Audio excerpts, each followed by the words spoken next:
everyone, welcome back or welcome to my channel. My name is Lauren and I make videos a couple of times a week about books and fandom things. So obviously I make videos about books and I talk a lot about books on this channel, and in turn I obviously talk about authors because authors are the people that create the books that I love so much. But today I wanted to specifically focus on those authors and talk about my immediate buy authors. So authors that I will always buy their books. So like they announce a new book and I'm all up in those pre-orders immediately. And obviously there's multiple reasons why these authors are my favourites and why I will automatically buy something they've written. So I wanted to share them with you and talk about how much I love these authors and just how wonderful I think their stories are and the way that they tell them. I'm not going to hold up every book they've ever written because that would just take forever and also hurt my hands. So the first author that I want to talk about is Nadine Baez, and Nadine Baez was an author that I discovered last year when I was first made aware of her upcoming book. Well, it was upcoming at the time, Romanov. Obviously Romanov wasn't out at the time, so I googled Nadine Baez. She also makes YouTube videos, so I started following her on there and then on Instagram, and I found out about her book Forks. The thing that I really love about Nadine Baez is that she takes things that have happened in history and retells them with a fantasy twist. Now I really love historical fiction and I really love it when historical events are taken and given a fantasy twist or a different twist, because ultimately we don't know fully what happened in any situation in history because the people that wrote it always, like more often than not, will have a bias about what actually happened. And obviously I'm not saying that there was actual magic involved and we just don't know about that, but I love that people can take inspiration from history and events that have happened to tell stories now. Forks is something which is based on something which is directly part of British history. It focuses on Guy Fawkes. Guy Fawkes was someone that wanted to blow up the Houses of Parliament, and he was unsuccessful and he was caught and he was hung, drawn and quartered. And we actually celebrate that on the 5th of November because that's the day it was, and we have a rhyme and we have bonfires and fireworks and people make like Guy Fawkes dummies and put them on bonfires.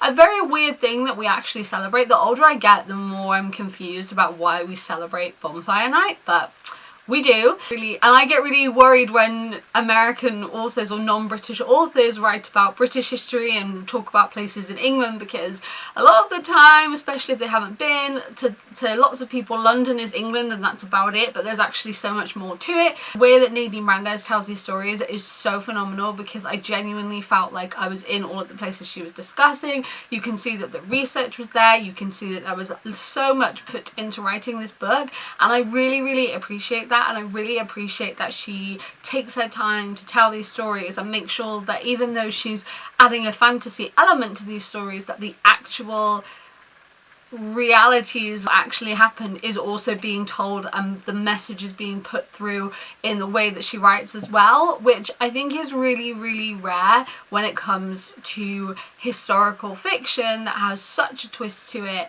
and also especially historical fiction about a place where the author is not from. And I love Nadine Baez writing. Like, I'm always going to buy Nadine Baez's books. Whatever she comes up with next, I'm going to be on it. I really love her. I think she's a really underrated author. I don't see loads of people on BookTube talking about her, but I really love her stuff, and she is an author that I will always buy.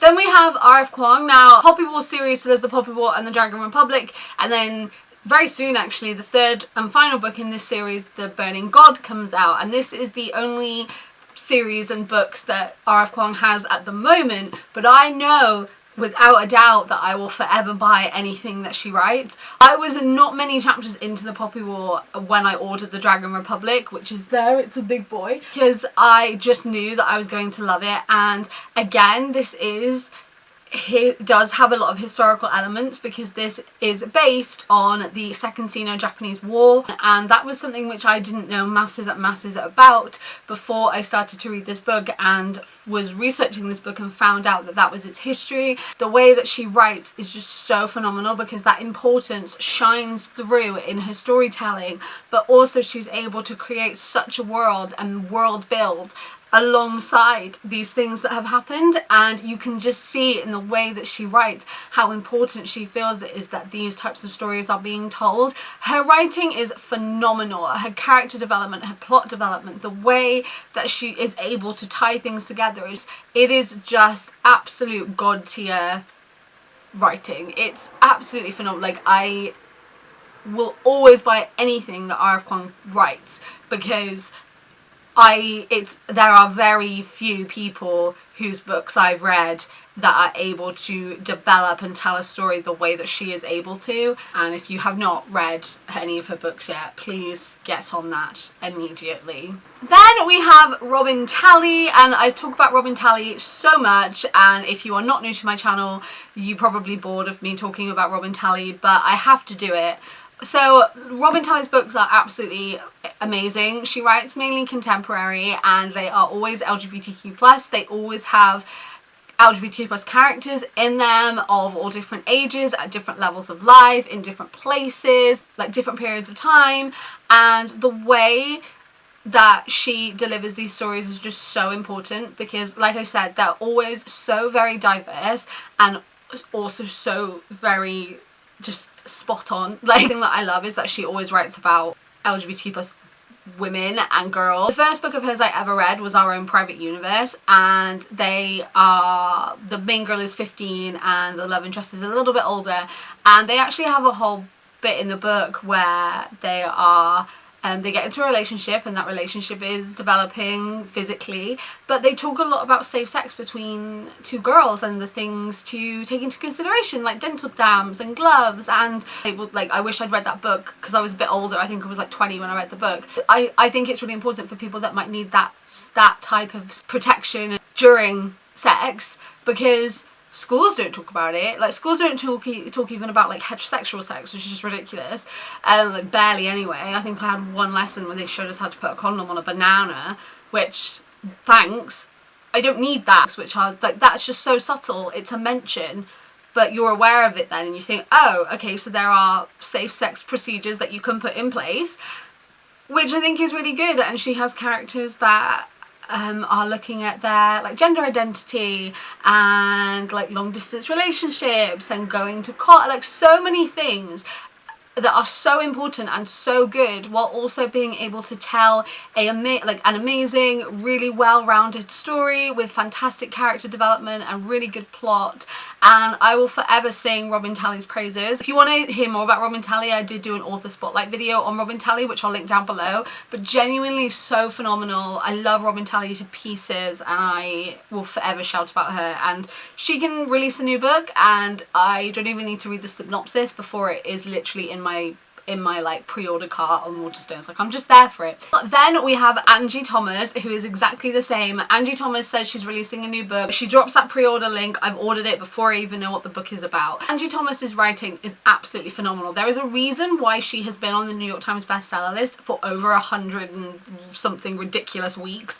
I read The Hate You Give, which is her first book and the first book of hers that I read, and was absolutely blown away. And yes, this book is really important. Yes, this book tackles so many important things about race and police brutality and systematic racism and issues that are not just in America. They are very prevalent in America, and police brutality with the gun crime is awful in America, but it's also something which is prevalent so many other places as well. And I think that especially English people, because I've seen a lot of English people recently talk about how England is not like that, and I think that if you genuinely think that England is not a racist country and does not have racism so ingrained in so many different people of authority and places in England, then you really have to take another look at this country, because there are so many issues and it is a huge problem. This book covers all of those things. It's phenomenal, but it's also a very well written, well developed storyline, and I think that is why Angie Thomas's writing is so phenomenal, because she is talking about really important topics, but she's also telling a story which is so well developed and written and so good. And she has another book on the come up which is the same, which is again just so good and so important, and just the way that she is able to get these messages across. It's not Black authors' places to educate white readers on issues, because we should be doing our own research and we should be reading about everything, because if we're just idly ignoring racism and we're part of the problem, and I'm not, like, my opinion on that is not going to change. Like, we need to do better. But obviously her books do have such a phenomenal message to them, and she has, I think, opened lots of people's eyes to so many things. But also it's not just that, it's the way that she does that and the stories that she does tell, which is what is so important. And she just has this very like specific way of writing. So she is phenomenal, and the stories that she tells are so good and so well developed, and I will always buy an Angie Thomas book. So then I have 3 authors who have written 3 big series, but I will never not buy their books. So I will just briefly talk about them. Most of you guys will probably know who I'm going to talk about. First person is Riordan, who obviously has written the Percy Jackson universe, which I just have the Kane Chronicles left, and then Tower of Nero when that comes out in October, and then I'm done with Rick's books and he's done with the Percy universe, which is terrifying, and I'm not ready for it to be over with yet. I'm not ready to be done with it, but here we are. The way that he is able to bring all these worlds together is absolutely amazing. He created a very detailed world based on so many different areas of mythology, which I absolutely love. I love the way that he took mythology and has put it into these stories, and the way that it's all tied together and the subtle hints to everything is just so good. I really love him. I also really appreciate Rick Riordan as an author, because he's really grown in his writing. The first 5 books of Percy Jackson are very straight, very white, which, you know, I loved the first 5 books, but that is definitely an issue that is in them. But what I really love about him is that his writing has developed, and now he has an amazing diverse cast of characters, and I think that that is really, really good. And I love, like, Alex Fierro in the Magnus Chase series is gender fluid, sometimes uses like she pronouns, sometimes uses he pronouns, and that is an absolutely amazing representation of gender fluidity. I know so many people that are gender fluid that really appreciated Alex's character, which I really appreciate, and I love how he's grown as an author. And even though Tower of Nero would be the last in the Percy universe, I'm ready to read anything else he decides to write and dive into his books. I will always give a Rick Riordan book a go, because I just really love the way that he is able to develop and tell a story. Then we have Cassandra Clare. Now, I will always buy a Cassandra Clare book. You know I'm always going to buy a Cassandra Clare book. Her world is so big, so complex, but so intricately developed that the way that she tells the story is so good, and there is so much to them. They are expanding. There's obviously an endpoint now with the end of the Wicked Powers, and we have that endpoint in sight. But the thing that's so good about Cassandra Clare is that she's never tripped up. Like, they're perfectly put in places. Stories are perfectly placed in different ways so that later on those will pop back up. And the fact that she does it, and the fact that she gets these books out and is able to tell such a wonderful story every time, I adore.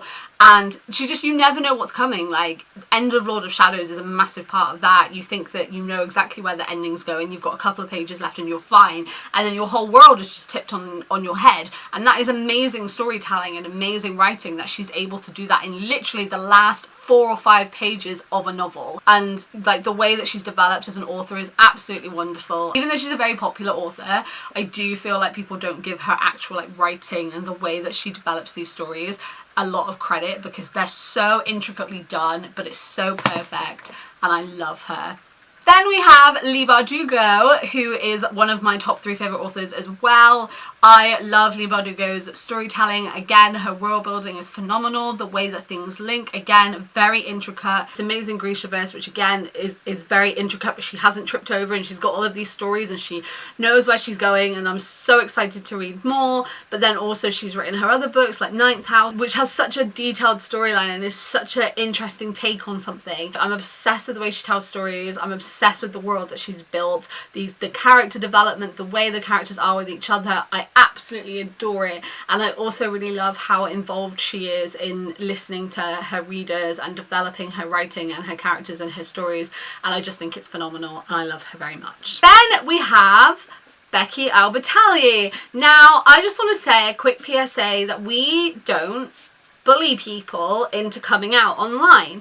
So Becky Alberti has been one of my favourite authors for a while, and again, like most of her books, focus on LGBTQ+ issues and LGBTQ+ characters. And Becky Alberti was dealing with her own sexuality amongst that time, and whilst own voices are an incredibly important thing, and we cannot say that own voices are trash because that is incorrect, when it comes to sexuality, you can't assume that someone's straight. So if someone writes a story but they haven't explicitly stated their sexuality, that's not up to you to say that they are a straight person writing a book about a queer person, because you don't know that. And Becky Alberti has been bullied for years over this issue, and recently came out when she wasn't fully ready to, and it wasn't on her terms because she was being bullied. So just as a PSA, don't do that. But why I will always buy Becky Alberti's books is, one, because she's absolutely like the loveliest person, and I've met her a couple of times and she's so sweet. The way that she writes is so good, and again, she's created like a little tiny Creekwood world and this sort of like Creekwood series, and I just think it's really good because it has so many different characters, and there's just so many amazing discussions of sexuality and also race, and I just think that everything that goes into her writing is to tell such a good story. They make me really happy, they make me smile. There is, you know, there is a little bit of angst in some of them, but I really love the way that they end in these conclusions, and the way that they are with life, and the explorations of life and explorations of so many different things. And I just love the way she tells it. Like, she's so good, and she is genuinely one of my favourite contemporary authors. She says, "Here's my new book." I'm like, "Mine, please," because I just adore her way of storytelling, and I absolutely am in love with the stories she tells and the way that she tells them. There's not a Becky Alberti book that I've read that I don't like. The only one I've not read of hers is Yes, No, Maybe So, but I have got it, and I just love her. I just love her so much, and I will always support her and always buy her book. Then finally, which is obvious, you're probably thinking, why didn't I talk about this author first? And that is Benjamin Hilary Sands. This book is my most favourite book in the whole entire world ever. I'm always going to buy the next thing that Benjamin Hilary Sands writes. His writing is so lyrical and poetic, and it's a very specific way of writing, and I'm aware that it's not a way of writing for everybody, but it is my favourite way of the way that he tells stories, and I just think that it's so clever. I've also done an author spotlight on Benjamin Hilary Sands, so I will link that down below if you want to go watch that. But again, like I said, it's a very lyrical and poetic and thoughtful way of writing, and it's very cleverly done, in which different bits of information are released at different points because of the way that he writes. And it's so good because there's so much happening, and you think, okay, this is happening, and then the conclusion is so wonderful and so perfectly done in so many of his books. And it's just the way that he is able to develop a story in such a specific way of writing is my favourite thing. And whilst I love Riordan and this whole book so much of that is because of the way that he tells that story, and the way, like, his writing style, which is just phenomenal. And I will forever shout about his writing style and the way that he tells stories, because, like I said, it's so unique. I haven't really read many authors that write in the same style and tell stories in the same way, so I will always buy one of Benjamin Hilary Sands' books. Like, the next thing he writes I'm there for, which hopefully will be the Riordan sequel, which is the next thing that gets released, because I've been waiting for it and I want to cry. So yeah, so that is some of my automatic buy, go-to, will purchase immediately authors, because all of them are absolutely phenomenal. They tell amazing stories, they write in so many incredible ways, and literally all they have to do is be like, here's a pre-order link, and I am all over that shit. I'd love to know who some of your immediate buy authors are, so please share in the comments, because then I can go check those authors out if I haven't heard of them, and then go see if they become one of my immediate buy authors. Let me know the authors that you do that for, and also your favourite book of theirs, and the book of theirs that you read like first that made you then want to go and read more. Like I said, if you guys are new here, then I make videos a couple of times a week about books and fandom things, so if you want to stick around and join us, feel free to hit that subscribe button and the little notification bell. And as usual, all the links to my other social medias and also my Stranger Things podcast will be in the description down below. Thank you guys for watching. I hope you're doing really well, and I will see you next time. Goodbye!